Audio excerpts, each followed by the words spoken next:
Hi friends, എല്ലാവർക്കും നമ്മുടെ ചാനലിന്റെ പുതിയ വീഡിയോയിലേക്ക് സ്വാഗതം. ഞാൻ ധന്യ. അപ്പോഴേ എനിക്ക് കുറച്ച് കാര്യങ്ങൾ പറയാനുണ്ട് കേട്ടോ. കാരണം എന്തെന്ന് വെച്ച് കഴിഞ്ഞാല് നമ്മള് കുറച്ച് വീഡിയോസ് ഒക്കെ ഇങ്ങനെ ചെയ്തിട്ടുണ്ട്. അതായത് ഞാൻ കൂടുതലും മതസൗഹാർദ്ദത്തിന്റെ രീതിയിലാണ് എല്ലാ വീഡിയോസും ഞാൻ ചെയ്യുന്നത്. പിന്നെ ഞാനൊരു മനുഷ്യനാണ്, അപ്പൊ മറ്റുള്ള ആളുകളെ കുറിച്ചുള്ള വീഡിയോ ഞാൻ ചെയ്യുന്നു. അതിൽ ഞാൻ മതം നോക്കാറില്ല. പക്ഷെ ഞാൻ ചെയ്യുന്ന വീഡിയോ മൊത്തം മുസ്ലിം കണ്ടന്റ് ആയി എന്നൊരു വ്യാഖ്യാനം വരുന്നുണ്ട്. പിന്നെ മുസ്ലിങ്ങളെ താങ്ങിയിട്ടാണ് ഞാൻ വീഡിയോ ചെയ്തതെന്നും പറഞ്ഞു. എന്താണ് ഞാൻ ഈ മുസ്ലിങ്ങളെ താങ്ങിയിട്ടുള്ളത് അതുകൂടെ ഒന്നും പറയണം കേട്ടോ. കാരണം ഞാൻ ചെയ്യുന്നതൊക്കെ ഒരു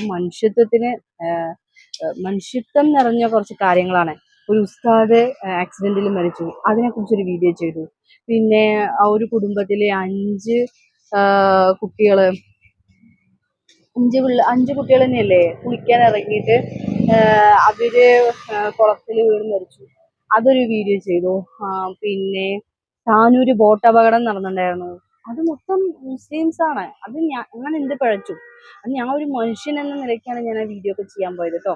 അത് പിന്നെ ഒരു വിവാദം വന്നിട്ടുണ്ടായിരുന്നു. അതായത് ഞാൻ ആ വീഡിയോ മനഃപൂർവ്വം ഞാൻ പ്രൈവറ്റ് ആക്കിയിട്ടതാണ്. കാരണം എനിക്കൊരു ജസ്റ്റ് എന്ത് പറയാ, എന്താണ്, ഈ നെറ്റ് കോള് വിളിച്ചിട്ട് ഒരുത്തൻ എന്നെ വിളിച്ചിട്ട് പറഞ്ഞു, തലയിൽ തട്ട് വിട്ടിട്ടുണ്ടെങ്കിൽ നിന്നെ എല്ലാവരും സഹായിക്കും, നീ ഒരു മുസ്ലിം ആയിരുന്നെങ്കിൽ നിന്നെ എല്ലാവരും സഹായിച്ചേനെ, നിന്റെ ഉണ്ണിയപ്പം എല്ലാം വിറ്റുപോയേനെന്നൊക്കെ പറഞ്ഞു. അപ്പൊ ഞാൻ തക്കതായ മറുപടിയൊക്കെ അവർക്ക് കൊടുത്തിട്ടുണ്ടായിരുന്നു. അപ്പം ഞാനിപ്പോൾ പറഞ്ഞു വരുന്നതെന്ന് വെച്ച് കഴിഞ്ഞാൽ ചില ആളുകൾ അതായത് ഞാൻ എൻ്റെതായ മതത്തിൽ നിന്നുകൊണ്ടാണ് ഞാൻ ഓരോ വീഡിയോസും ചെയ്യുന്നത്. പക്ഷെ ചില ആളുകളുണ്ടല്ലോ, ആ ചില ആളുകൾ അപ്പം ചില ആളുകൾ പിന്നെ എന്നെ കുറിച്ച് വീഡിയോ ചെയ്തതായി ഞാൻ കണ്ടു. ഞാൻ പ്രതികരിക്കില്ല എന്ന് വിചാരിച്ചതായിരുന്നു, എന്തോ ആവട്ടെ എന്ന് വിചാരിച്ചു. പക്ഷെ അവരുടെ പേരൊന്നും ഞാൻ പറയാൻ ഉദ്ദേശിക്കുന്നില്ല. അപ്പോൾ ഞാൻ അവരെ താങ്ങിയിട്ടാണ് വീഡിയോ ചെയ്യുന്നത്. മുസ്ലിംകളെ ഞാൻ താങ്ങിയിട്ടാണ് വീഡിയോ ചെയ്തത്. അങ്ങനെ വൾഗറായ രീതിയിലൊക്കെ എന്നെ വല്ലാണ്ടൊക്കെ വിമർശിച്ചിട്ട് ഞാൻ കണ്ടു. ഞാൻ അവരുടെ പേര് ഞാൻ പറയുന്നില്ല കേട്ടോ. പക്ഷെ ഞാനൊരു കാര്യം പറയട്ടെ, എനിക്ക് 33 വയസ്സായി. ഈ 33 വയസ്സായിട്ടും ഞാനിതാ ഇവിടെ പൊട്ട് വെച്ച്, ഈ കല്യാണം കഴിഞ്ഞ ശേഷം ഇവിടെ പൊട്ട് വെച്ച് നടക്കുന്ന ഒരു വ്യക്തിയാണ്. എൻ്റെ പേര് ധന്യ, എൻ്റെ അച്ഛൻ്റെ പേര് രാജൻ. എനിക്ക് ആ അച്ഛൻ്റെ പേര് മാറ്റാൻ പറ്റില്ലല്ലോ.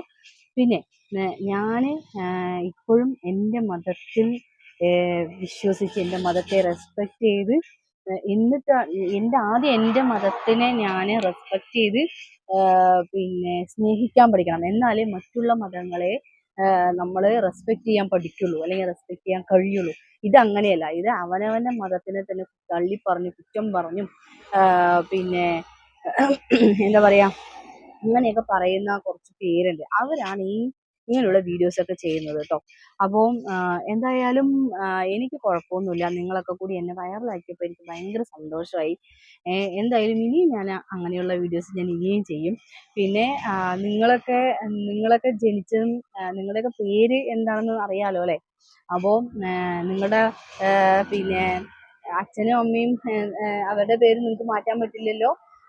പിന്നെ നിങ്ങളുടെ കാസ്റ്റ്, റിലീജിയൻ എന്ന് പറയുമ്പോൾ അത് നിങ്ങൾക്ക് വേണമെങ്കിൽ മാറ്റാം, അല്ലാതെ നിങ്ങളുടെ ഉപ്പാനും ഉമ്മാനും നിങ്ങൾക്ക് മാറ്റാൻ പറ്റില്ലല്ലോ അല്ലേ. അപ്പോൾ അത്രയൊക്കെ തന്നെ എനിക്ക് പറയാനുള്ളൂ.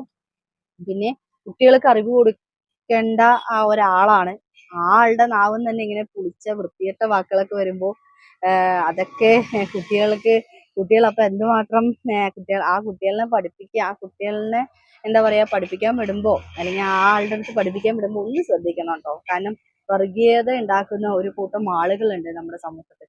അവരിൽ നിന്നൊക്കെ നമ്മുടെ മക്കളെ രക്ഷിക്കട്ടെ എന്ന് പറഞ്ഞുകൊണ്ടാണ് ഇന്നത്തെ വീഡിയോ ഞാൻ അവസാനിപ്പിക്കുന്നത്. പിന്നെ വർഗീയ വിഷം കലർന്ന ഒരുപാട് ആളുകളുണ്ട്. അവരൊക്കെ വർഗീയത മനസ്സിൽ നിറച്ചുകൊണ്ട് പല വീഡിയോസും ചെയ്യുന്നതായി ഞാൻ കണ്ടു. അപ്പോൾ നിങ്ങളോ പണ്ട് ഉസ്താദുമാർ പല തെറ്റും ചെയ്തിട്ടുണ്ടാവും. ഇപ്പോൾ വീണ്ടും അവരങ്ങനെയാണ് അവരിങ്ങനെയാണെന്നൊക്കെ പല ചെയ്തവരുണ്ടാവാം. തെറ്റ് ചെയ്യുന്നവരെ ശിക്ഷിക്കുക തന്നെ വേണം. അല്ലാത്തവരെ നമ്മൾ ഒരിക്കലും വിമർശിച്ചിട്ട് കാര്യമില്ലല്ലോ.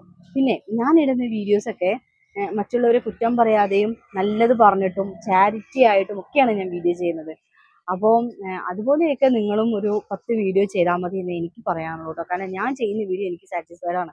കാരണം എൻ്റെ കയ്യിൽ ഉള്ളത് ഞാൻ മറ്റുള്ളവർക്ക് 5 രൂപ കൊടുക്കണം എന്ന് വിചാരിച്ചിട്ടാണ് ഞാൻ ജീവിക്കുന്നത്. അപ്പോൾ എന്തായാലും ഇത്രയൊക്കെ തന്നെയുള്ളൂ. അപ്പോൾ ആരാണ് എന്താണെന്നൊന്നും ഞാൻ പറയില്ല കേട്ടോ, കാരണം അത് സീക്രറ്റാണ്. കാരണം ഇനി ഞാൻ വഴി അവർ വൈറലാവണ്ട. ഓക്കെ, അപ്പോൾ ഇന്നത്തെ വീഡിയോ ഞങ്ങളുടെ വൈൻഡപ്പ് ചെയ്യുന്നു. നന്ദി, നമസ്കാരം.